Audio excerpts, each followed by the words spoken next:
Well, all right. Hello. Welcome to In the Woods, a weekly podcast here at Woodland Church. I am joined today by a very special guest, the Right Reverend Pastor Bob Zuhl. Oh my.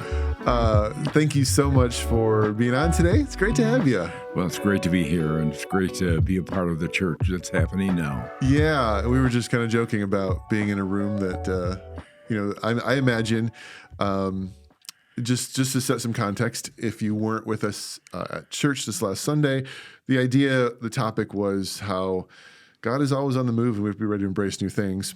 And I imagine even just for you, kind of being in the room we're in right now, you've probably seen this room have 20 different purposes, haven't you? I thought as I walked in the office this morning, I said, I don't know where I am. And I helped to create those offices in the beginning. Yeah, things change so much. And now this room, who knows what this room has been used for? And now it's a podcast studio. So that's kind of where I want to head. But before I do, I want to just not assume, because that sometimes is a mistake itself. Like, there's a lot of people at Woodland Church that have been a part of this church for 50 years. And, I talked to someone yesterday that you married, and they're like, but then there are other people who started coming recently and might not even, That's good too. So let's start here. Just some brief context. So you were the pastor of Woodland Church from 1975 to 95. So for 20 years. Mm-hmm. So, but that wasn't by any means like your first career. You didn't just jump right into pastoral ministry.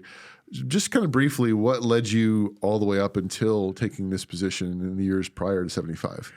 Oh, my. Of course, I went to Indiana Wesleyan, and there I got called into the ministry and went to be a youth pastor in Oak Park, Illinois. Okay. And then I was elected to the district youth president when I first came in Illinois. And so then I took a church there and was pastor for 16 years in Oak Lawn, Illinois. Okay. Then went out to...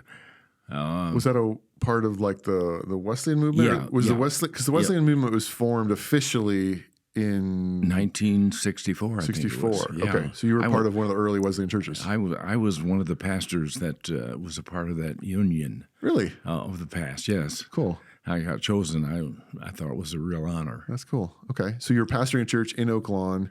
Were you part of the transition, or like did it become a Wesleyan church while you were the pastor of it? Okay. I was really entered into the Wesleyan church, and then they merged with the Pilgrim Holiness, and I just went a part of that denomination too. So. Cool. So you're there for 16 years. How do you get from there to Battle Creek, Michigan? Well, I went to Waterloo, Iowa for about 3 years, and was associate and with a friend of mine. He was my cousin, and we were in TV ministry just opening up then, and so I was sort of his point man and assistant with him, associate. And then from there, I got called to Battle Creek. So real quick, sorry, TV ministry, like a weekly TV show that would like play on local television? No, it was a weekly show, and when I came to Battle Creek, they had a weekly show here. They had what they called the Wesleyan Singers.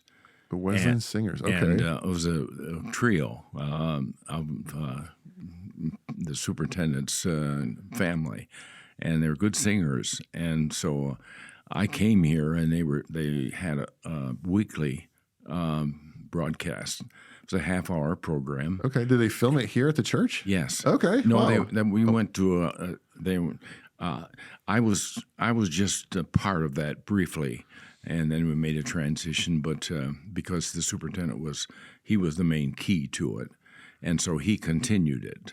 Gotcha. And so that we went to, I think they had a broadcast. Like a studio somewhere? Studio here. And so we just went there. And I was interviewed for 2 or 3 of the programs, and then transferred to the district superintendent, and he took it over. So let me ask you this. I don't mean to sidetrack, but I'm curious. So like this is probably early 70s, kind of mid 70s? Yes, it was new. You're doing a weekly television program, and here we are in 2025, doing a podcast, Yeah. like very different medium. What would, like, if I were to go back and just watch one of those shows, like what would I see? It was like mostly singing. Was it like someone Yeah. preaching? I mean, No, it was mostly singing. okay. And mostly singing. Then the district superintendent would give a devotion. Okay. But it was good singing. But I suppose half of it good was singing and information and then a devotion. Okay. And was this like, did it play on like Sunday morning or some other random time? It was on a Sunday morning. Okay. And then I took a weekly 15-minute devotional time on the radio. Okay. So I had that for quite a while. Then I also did a dial a devotion. Of course, at that time we had dial phone, and so people could call anytime, during the day or night. And So it was a get pre-recording Yeah, that it would was- play it was- when they called the number. when they called the number. That's so cool. that's now we're in podcasts. Yeah. Before Now you push a button on your phone, you get whatever you want. Yeah, right. Okay, so how did you actually? What led to taking the lead pastor position here at what was First West at the time, or was it not First West yet? No, it was Pilgrim Holiness. Okay. Then it was changed to First What led West. you to? What was that thing of that? So was it just God leading you? Did an opportunity open? Like what led you to Battle Creek to take this job? Well, I think two things. I think I've always been a part of new things. We did a lot of new things when I was associate, and even in my first church, we did a lot of things. Took it when it was 80, and we were the largest churches in the district when I left. We were running around 300 to 400, which was back then pretty good sized church. Yeah, it's very different in that sense. Yeah. And but I took this church because they were in a TV program. They were doing new things. In fact, during the hippie time, they had before I came, they had a group that kind of a hippie group that met downtown, and so they were mingling with that group. Okay. Also, It was like an outreach for that sort of kind of person that's in that. and I just appreciated the outreach. I appreciated the vision. I appreciated the fact that they were just aggressive in reaching out to people. Had the previous pastor retired or stepped away? The previous pastor was elected to be our district superintendent. Okay, so he sort of moved up in the sort of ranks of the Wesleyan Right. thing. Okay, cool. And I was at headquarters for 3 years. When I left, when I was at Waterloo, they elected me to the denominational office. I directed the youth ministry of the denomination for 3 years, and then that was office, a lot of office and a lot of traveling. And I wanted to get back to the pastor. Okay, so how old were you actually when you took over First West? Oh dear me! When I came here at Battle Creek, Yeah. around 50. I guess. Okay, gotcha. Yeah. So so it was kind of that last leg of your career. Yes. The last 20 years. Okay. Because I just turned 47, so we're kind of right in that season of life, I guess, me coming here too. So you get here in 1975. Are your kids grown at that point? Yes. Yeah, they were here, and they were in the church with me. And Cool. And you say, so that goes all the way till 1995, 20 years. yes, I guess maybe that season of time I definitely want to spend some time on. How did you know it was time to be done in 1995? well, I was just kind of burned out. Was it? Okay. Yeah, I think if we had a pastor retreat or what do they call it now, get away for a month or a couple Like a months. sabbatical or something? Sabbatical. Yeah. They didn't have that then, and I think if I'd gone away for a sabbatical, I would have stayed on. Okay. But that I'm not sure that would have been good for the church because I was losing my edge at that age, and I knew that a church, you just can't do that. You just can't remain. You just can't be steady. You're going backwards or forwards. Yeah. You never stay in put. Yeah. So you retired in 1995. I can imagine, I don't want to speak for it, but like if someone had said, "Hey, you got another 30 years still here hanging out at Woodland Church and doing all this stuff," I mean, you haven't been. It's not like you've just sort of sat in the sidelines. Like for the last 30 years, from my understanding, is you've been very involved. Well, I was away for a couple of years, Okay. and then the pastor that came asked me to come back on staff. And that was Phil. Pastor So Phil? that was. I'm getting names confused. I apologize. So yeah, it was about 97. Okay. And he asked me to come back on staff, and I was on staff here for 3 or 4 years. Okay. And I worked with a group of young people that were they were thinking about going in the ministry. Okay. And I worked with them, and then did hospital calling and that sort of thing. So Very cool. I was on staff here for quite a while. Yeah, but this place has been home for 50 years, basically. Yeah, right. Really has. Wow, that's cool. Now, over those 50 years, maybe this kind of leads into a little bit more what sort of the whole conversation of our church this last weekend. There's always a tension, and I know that you spent years and years dealing with it, of feeling God calling to maybe a new thing, to try something, to see what might work differently in the current culture, but then always having, this is how we do things, Sure. or this is what we like, or I guess in your 20 years, both as the pastor, but then even in the time after that and the time before that, talk about like how you navigated change or trying to embrace new things or helping people embrace new things. Like I imagine that was difficult because there was a lot of new things when you were the pastor.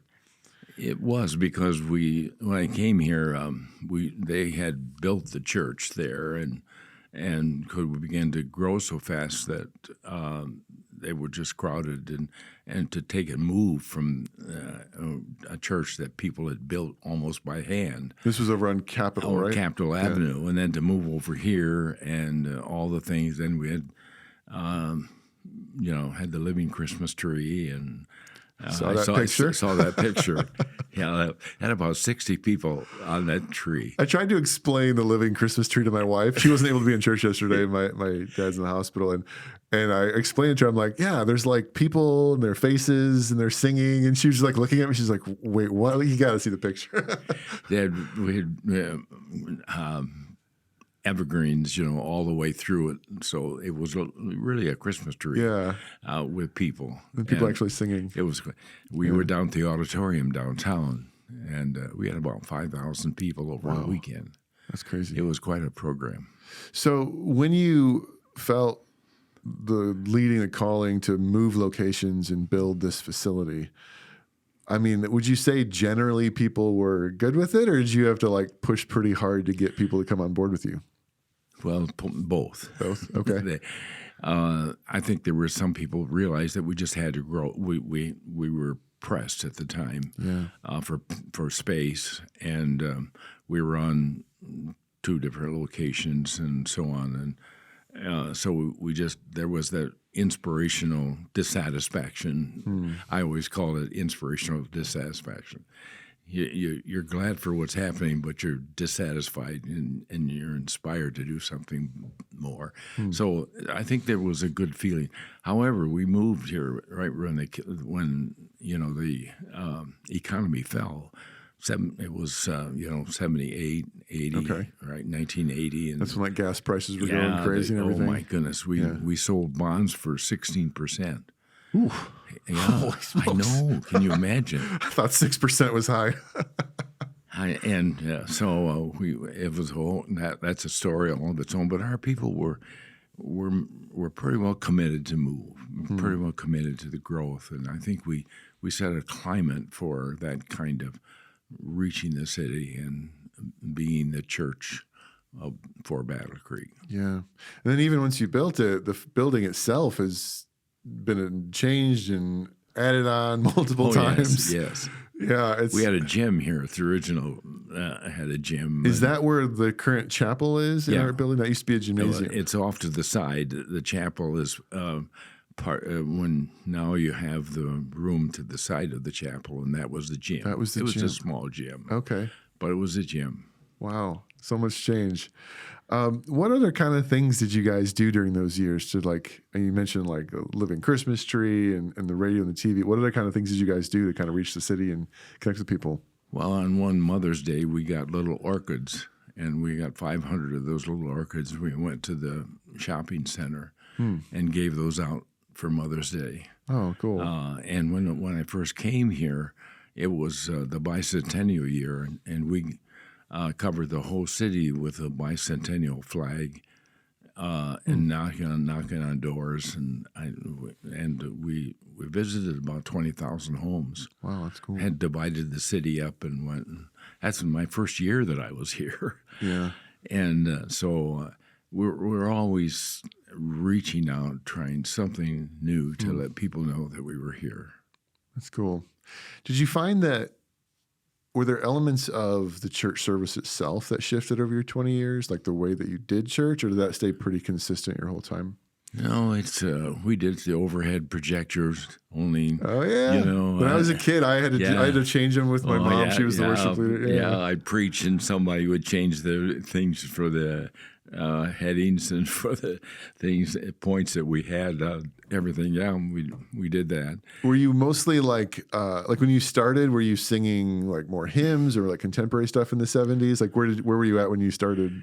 Well, we didn't have the pressure for the choruses as much as there is now, but we had both choruses and the hymns, but probably more hymns, I'm sure, than they have now, but more hymns and some choruses. So I'm curious. I've always had good musicians. God has given us a good staff over the years, and I had good musicians that just really helped to create that atmosphere of excitement and worship. During that time, I was very young at the time, but I know, like, especially the 80s and then really getting into the 90s, you have what, like, are often termed sort of the worship wars, where you had this constant battle for what kind of music should we do or not do here. And I'm wondering, like, so you finished in 95. Did you feel like maybe First West and Woodland was always a little bit more open to trying new music, or did you have to kind of battle that a little bit as music changed, or did it more change after you left? No, I think that it was in transition, and the fellow that followed me was really contemporary, and so that really moved the church to more of a contemporary service. Yeah. And was that hard for you to attend, or were you good with it? How'd you feel about it? I'm good with it. Yeah. I was away and I visited churches. I joined Youth for Christ, and I started a Barnabas ministry for pastors. And I tried to minister to pastors in the city. Okay, to like kind of help them stay refreshed the way that you wished you had. Yeah, that's cool. So when you step away, I'm not saying this happened. I'm assuming this happened. You step away, a new guy comes in, takes over. You're kind of gone, but you're still sort of around. I imagine you had plenty of moments where someone would say, Bob, can we get coffee? And they sit down, they're like, I don't like what this new guy is doing. He did this or he changed this. Like, how did you navigate that season when people still saw you as their pastor, but now there's this new person, he's trying new things? Like, how did you pastor people through that during that season? Well, it was difficult for me in a sense because as a pastor, I mean, the church becomes your family. Yeah. And it's almost like a divorce. And it's just like a new dad in the house. Yeah, it was a time of grief that I didn't realize that I went through for a couple of years, and that was personal. I think I just always transferred the support to the new pastor, and whenever the people had that unrest, there were quite a few people that left, and of course. There were new people that came with a new pastor, so that was a good transition time. But to me, it was personally difficult. And then but I've always been really had respect for that pastoral role, and who was ever in it has my support. Yeah, I've shared a little bit on this podcast to a much smaller degree. my brother-in-law, we planted and built a church together, and bringing in a new pastor when we felt God was calling us away. I had about an 8-month overlap, I guess. And I remember, I've shared this before, it was the strangest tension of really, really liking the person that was taking over, and thinking they were fantastic, but still having all these feelings inside of like, don't change that. And wait, what are you doing? Like it was that tension. And I know there were times that I felt I almost wished I didn't like him, because if I didn't like him, then I could just be like, oh, I don't like that guy. But he was such a great dude. I loved him.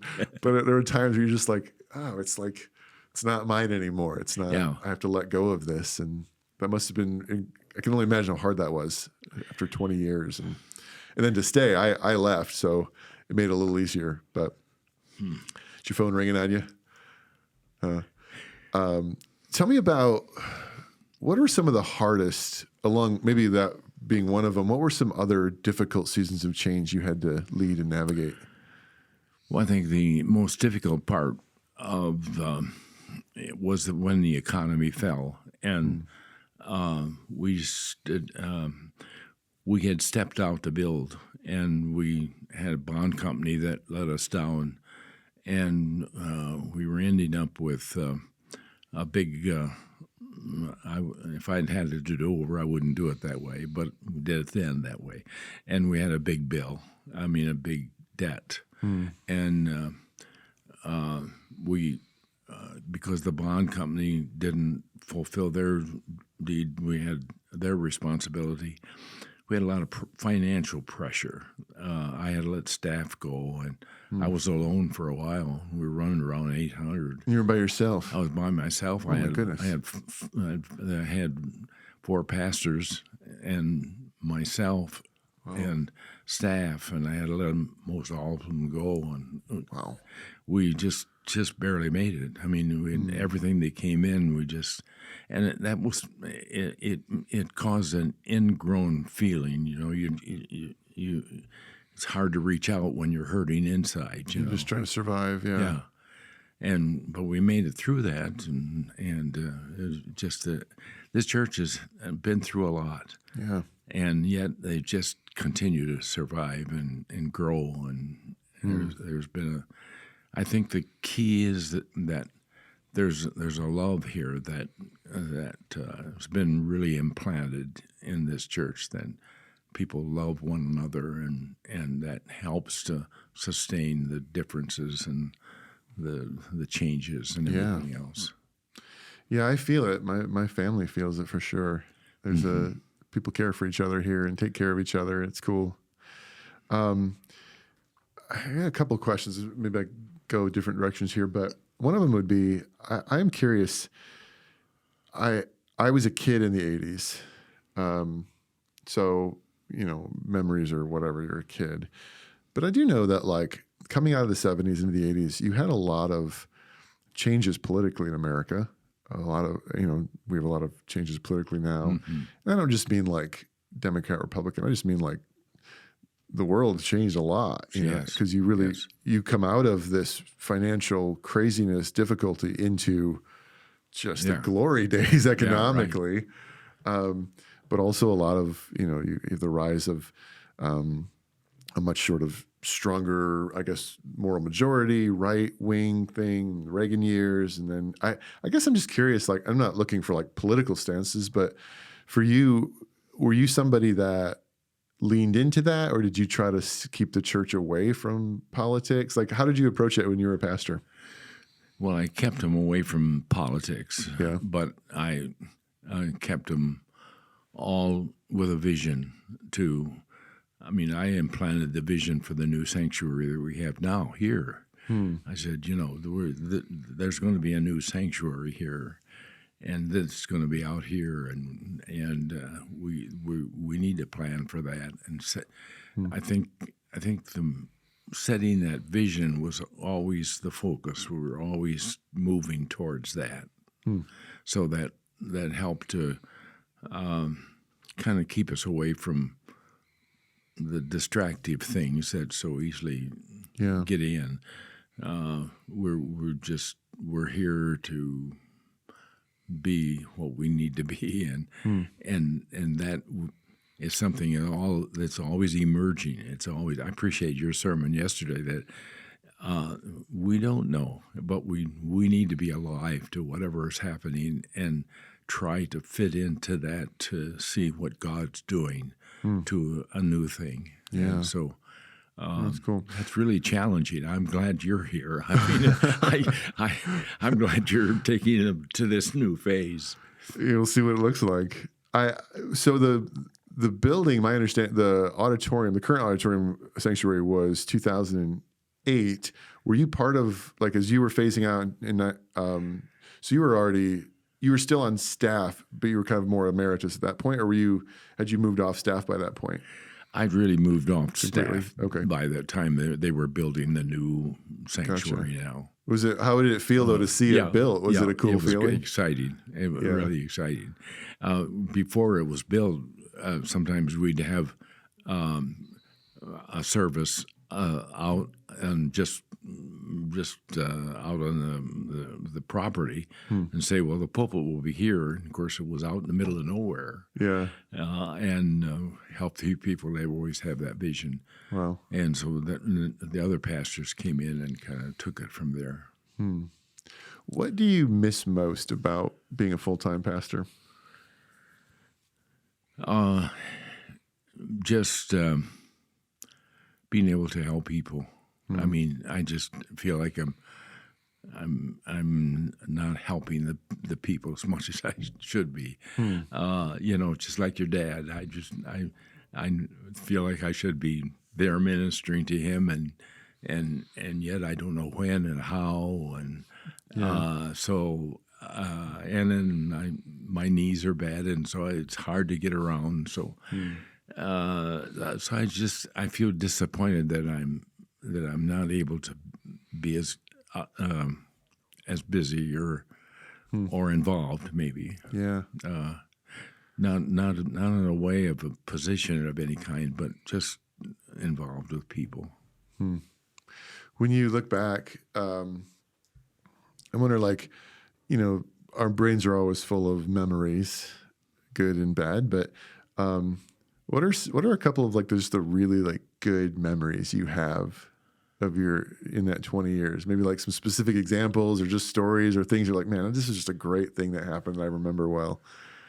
One thing that really stands out, during this pressure, we didn't have any with that financial stress. We handed out little dime cards to all the children and asked them cards? Yeah, the little cards you slip in a dime. They were in grooves. There were grooves in this little folder. Okay. And you put a dime in, and I forget what we called it, but anyway. So then we had sort of a gathering that in, and we wanted the children to feel to help, towards the future, and so we had kind of a celebration for these kids bringing in these dime folders, and so they did, and people that evening, somehow the Holy Spirit just came in such a precious way, and people said, "Well, I want to give my car," and others gave money, and people stepped in to help out, and people were just standing up and saying, "We want to give this," and one lady stood up and she says, "I don't have anything to give, but I have two of my children here today, and I want to bring them to the altar and have you pray for them. I want to give them to the church." And it just those kind of things really stand out. Seeing people's sacrificial generosity joining you, and that God is, and it was just a great celebration. But it would just it released that pressure of money to realize that God's in this, and this is a God thing. That's cool. Who are some other people in your journey that carried the weight with you that you look back on and are kind of grateful for that they were in your life at the time? Well, the Hewlins were one. Of course, you have Sarah here, and their parents. But oh my, there's just so many people come to mind that are now passed on, and that have been here. When we built the sanctuary, we didn't have money left to build the educational unit around the sanctuary. The part we're in right now. Yeah, so then we had a contractor in our church, and he said, "If you will build it, I'll direct it." And so we all had a work night, well, every night for 2 years, and people came and people volunteered with their services and their time and talent and some skills and so on. So they really built the whole education unit, saved about $300,000. Wow. But during those times, those people that were there to every night and ladies would cook meals and we'd have fellowship. But it was a good time. But it was a hard time.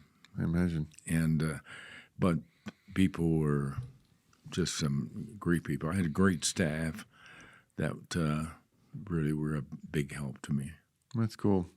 I think I said it yesterday when I was talking about this from the stage, but it's real for me. It's not just bluster or whatever, but I like to learn about the history, not just to be like, oh, I know stuff happened, but what it does for me personally is it makes me, I don't know the right word to say this, it makes me want to be a good steward of it, knowing what people did to make it a reality. And I kind of made that offhanded comment. I don't know which service I said it in, but I don't want to be a trust fund baby whose parents work their butt off their whole lives. Sure. So to give their kids a good life, but all their kids did was laid in the pool all day. Yeah, right. Like I think about being in this room right now, and for those just listening, we're just in one of the classrooms that this group of people sacrificially came to this place for 2 years to build these walls and put these ceilings in. It's like, and gave their time and the dimes. It's like all of that stuff is a foundation that has been built and prepared that this generation now has to decide, are we going to just be like, oh, we got this nice building, we're just going to lay here? Or is it going to be like, no, let's keep making sure the sacrifices that they made are so that we can keep reaching our city today. And I think that's something that I so appreciate, even getting the opportunity to hear about this and talk to you about it, because I think it pushes us and it spurs us on every generation knowing what's come before us. Sure. So, well, I just I appreciate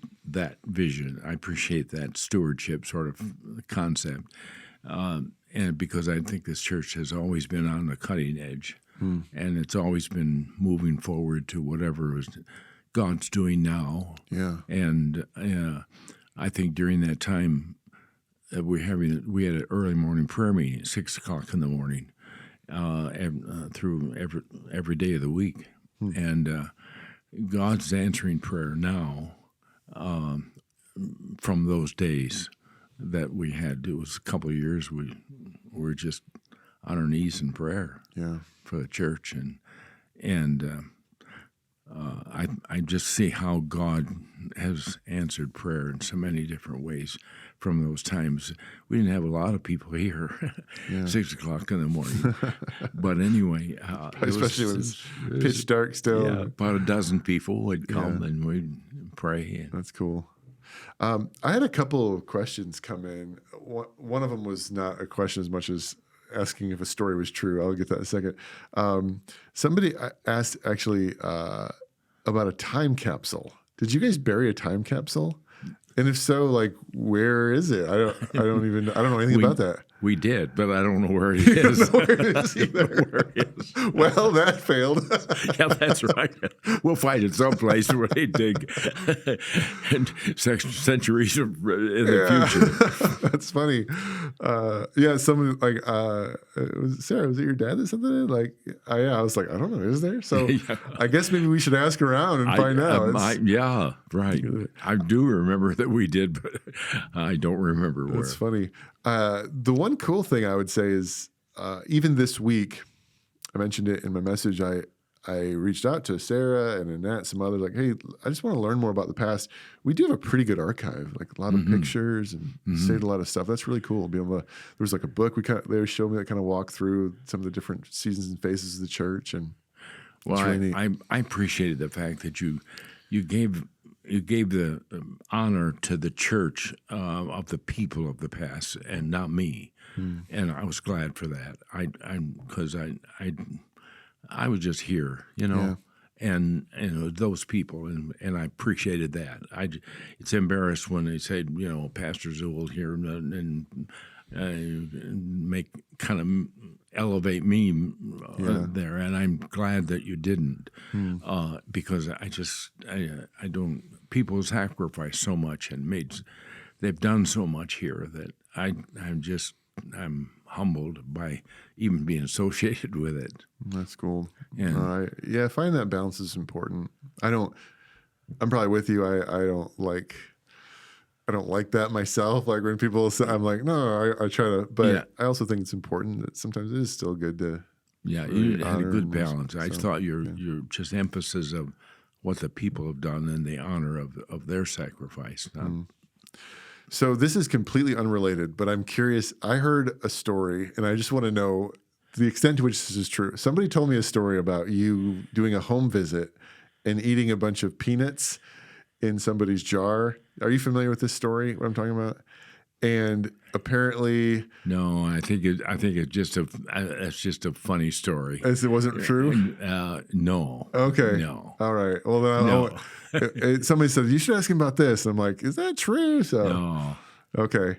Yeah, I didn't know. I think where you sucked off the chocolate of the peanuts. Yeah. And that's just a funny story that's passed around. I was not a part of that. that alone is kind of funny. Yeah. It was just one of those anecdotes you told and you're like, thought you did it. I would say, this is also unrelated. This series, I have intentionally, I wanted something to sort of hold all the 7 weeks together. And so I decided I would sort of do a funny personal story all 7 weeks. And I had a thought this week. It's funny, talking to someone who not only pastored this church for 20 years, but has been in ministry for a long time.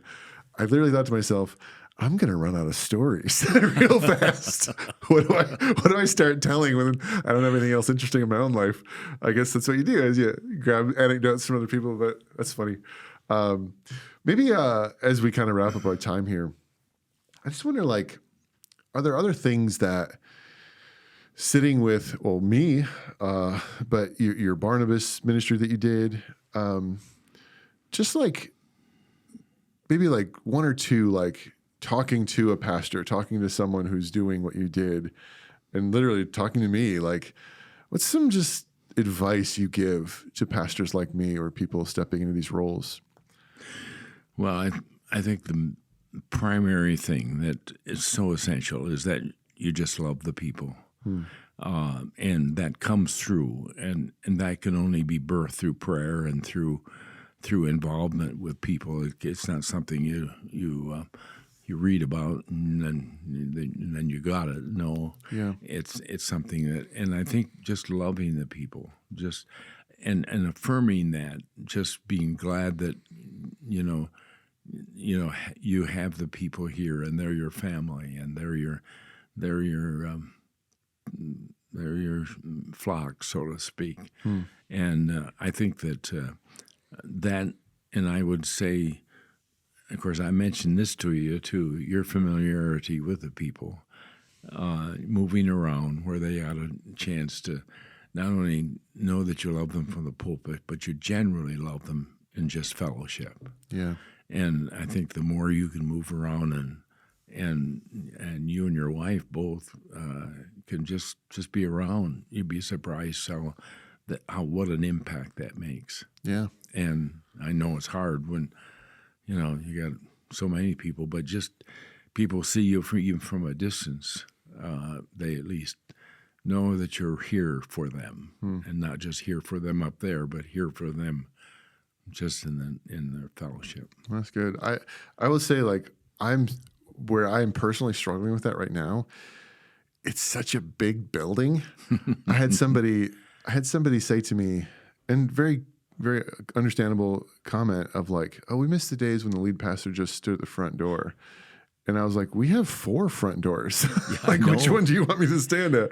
Yeah. But I think it is true of like how easy, especially when you preach, you can kind of get in your head and want to like, I need to think a little bit and prepare and forget that, well, what I also need to be doing is being present. And so that has been a good challenge for me. And I appreciate it when you shared it with me, when you and I met.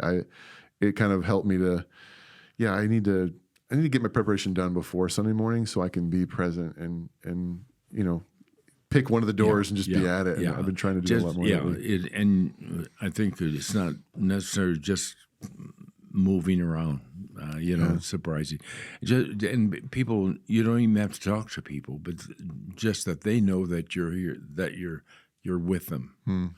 That means a lot. So maybe last question. Just speaking to Woodland Church in general, the people listening to this podcast, any words of wisdom or advice you'd give the whole church in this season? Oh my. I would say that the more they can just get behind the leadership in prayer and support and encouragement and get excited about the mission of the church, not just as a church, but its mission to the city. I think that we've always been a very central focus for the community, for the city.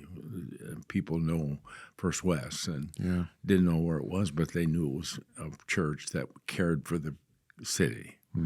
And I think that the more that we can all have that loyalty and faithfulness and support and prayer, it may not be all that we have preference for, but that's not up to us. Right. And I think that we need to realize that God has called you and gives you the vision and gives you the direction. And I've been praying for you and the harmony of the staff, because it's so important that everybody's working together.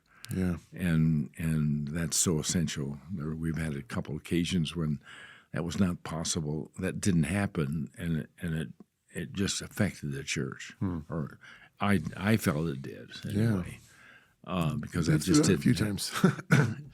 didn't have that unity, that focus, that oneness. We have a great team here. We have. I've been genuinely. I don't know, it's a Christian-y thing to say. I generally have been feeling gratitude in my heart towards God, because I was pretty scared coming here.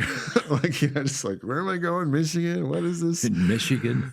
But even like knowing all the history, and you step into it and you're like, oh, okay.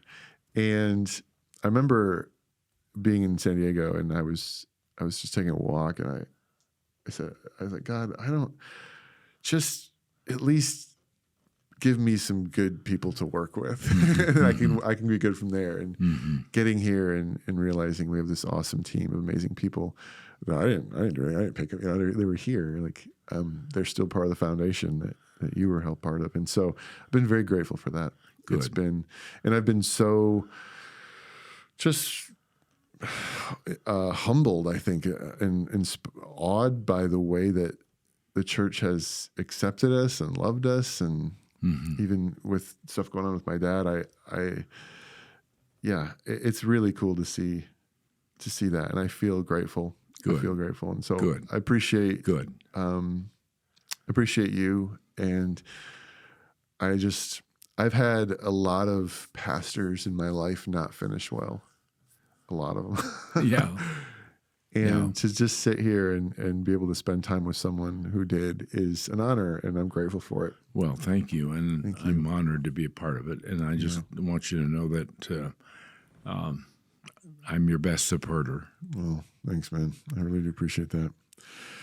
Well, this has been fun, man. Okay, thank you. So grateful for this. I'd love to do it again sometime. Maybe Yes. sometime we can less just like history and more. Let's talk about a topic or something. Love to have you on again. So Different things that we did. We did a lot of things. One time we got a Jerusalem newspaper and handed it out to about like an actual paper from Jerusalem. well, no, it was a paper made up like the Jerusalem. Oh, gotcha. Like creatively to look like Jerusalem. Okay. Yeah, cool. and Easter, and the headlines was the resurrection. And that's so on. neat. And we gave it out to gave it out to people all over the city. Someone was telling me too about he told me the name of it. There was a Easter drama you guys did. Was it Follow or In His Steps or some like in? He was talking about being one of the guys that was whipping Jesus and Yeah, we've had quite a few. Yeah. We've been good programs, plays and concerts and so on. And that's cool. So I think that one thing that we did too is we brought in some high points, some good solid artists for a big Like bands and things, musicians. events. Yeah. And That's an element, I know we're kind of getting along here, but as we were even talking this week and we were having some dialogue about it, about doing things that meet the culture where it is. One thing that we're trying to navigate now, I think, is not that like people are people, things we've cared about for thousands of years. But I would say as technology and things shift, it's interesting because even music now, when I was younger, even just 25 years ago, every kid wanted to be in a band. Everybody just, what did you do? Like music was just this thing you did. Like we talked about music, we loved music. So you'd bring in a really good musician and we would just flock to it. Kids these days don't listen to music that way. I know. They don't buy music. They don't, like there's a few artists that are popular. But also like dramas. I remember doing huge dramas in our churches growing up. And I think now you live in a world where it's like, I just push a button and I watch a movie on my phone. Why would I go to your church? Like trying to think about new ways to reach people in this new generation is so interesting. And I wanted to well, those things, I know some things work so well then. Do they still work now? And what would work now? And just trying to figure that out. It's even live streaming, which was such a big deal 6 years ago.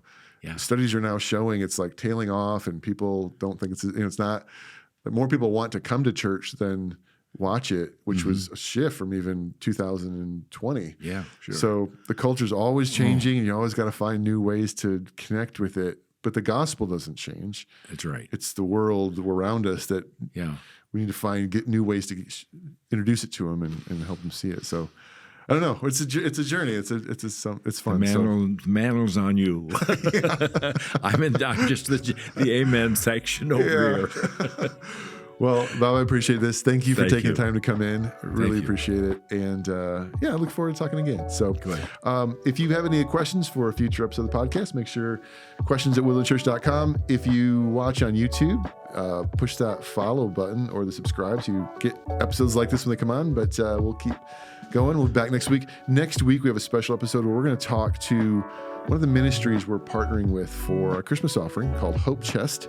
It's doing some amazing work overseas. So they're going to be on the podcast. So you want to check that out. And from there, got a cool Christmas series coming up and a lot of good stuff to talk about. So thank you. Appreciate it. And guys, we'll see you next time on the In the Woods podcast. Thanks, everybody.